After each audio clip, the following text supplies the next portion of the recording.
One province that's affected by Super Typhoon Leon's inner circulation is Cagayan. In every cyclone, places that are closest to the eye bear the brunt of the devastating wind and rain from the storm. News 5's Brian Basa is over at Santa Ana, Cagayan to give us an update from the ground.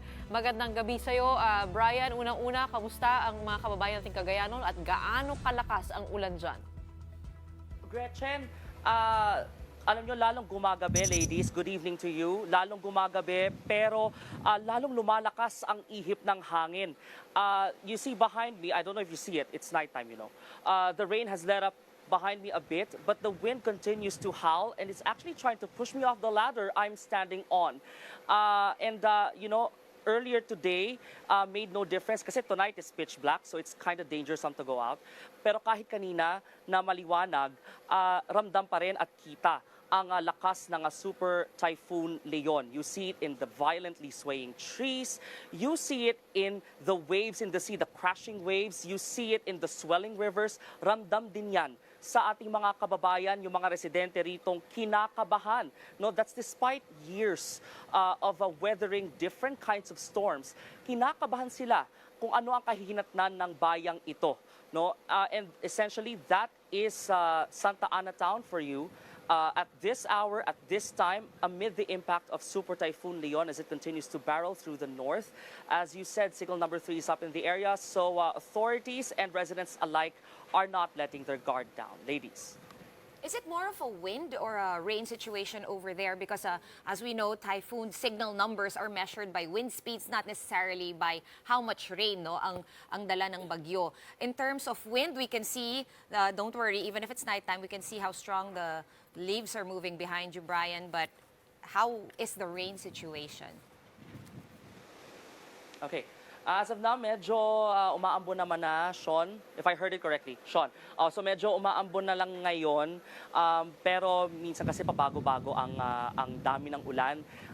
Parang yung hangin, minsan medyo pabuga-buga, tas biglang magkakaroon ng isang malaking push, like a violent push of some sort. So as of now, medyo nag-let up ng konti ang ulan. That's why thankfully we got to set up our live report nicely here in Santa Ana. But let's see, because again, the storm is inching closer to Bataan. So we're hopefully, and the residents here are expecting that the rains won't be as heavy as it was earlier. Back to you. Batanes siguro yung ano, yung I think you meant Batanes. Pero I don't blame you. I can hear. minsan I can now hear how strong the wind is. I think your mic is picking up some of the gusts. The strong pushes, not just for everyone's knowledge, the strong pushes, that's what we call the gustiness. So that's now going up to 230 kilometers per hour.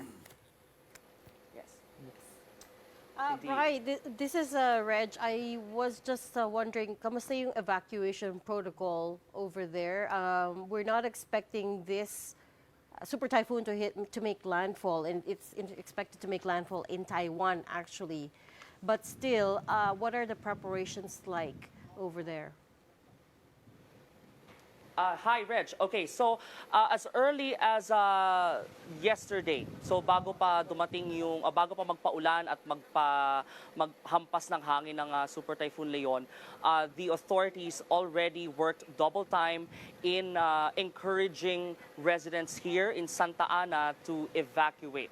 Because they are well aware of what's going to happen once the storm arrives. So ang ginawa nila as of right now, forced evacuation ang status in all 8 coastal barangays. These are the communities living malapit sa dagat. So lahat yan, dapat ang expectation, lahat wala nang matitira dyan, dapat nasa evacuation center na. Meanwhile, the other barangays, there are 8 barangays na nakasituate naman sa land. Preemptive ang term nila, ha? Although again, we cannot really say preemptive if we are to be strict about the term because the storm has already arrived. Pero the point is parang more of encouraging, voluntary ang evacuation dun sa 8 barangays na nakasituate dito sa land or which are farther from the coast. Tapos, per barangay, ang evacuation. So each barangay has its own center or temporary shelter where residents can move. And then kapag nagkapunuan doon, when they get filled up, they can occupy the municipal evacuation center next, which is located at the heart of Santa Ana. And then we asked, of course, the MDRMO, what if hindi pa rin sapat ang municipal evacuation centers? They can use schools and other government facilities as evacuation centers. Now, I know this has been a question since yesterday, no, yung naval base, because there is an EDCA site here in Santa Ana, the Camilo Osias Naval Base, which is located sa dulo ng Santa Ana.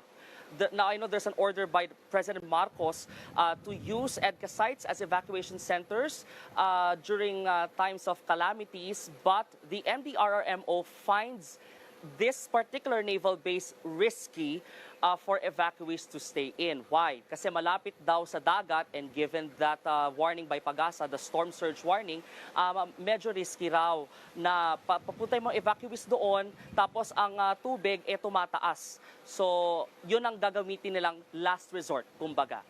Back to you. Brian, it's good news and good to see that you're okay, that everybody seems very much prepared, and that there are no rains behind you. That's a good sign, and we hope everybody survives tonight. Thank you so much for that report. Stay that was safe, Brian. News 5's Brian Basa reporting from Santa Ana, Cagayan.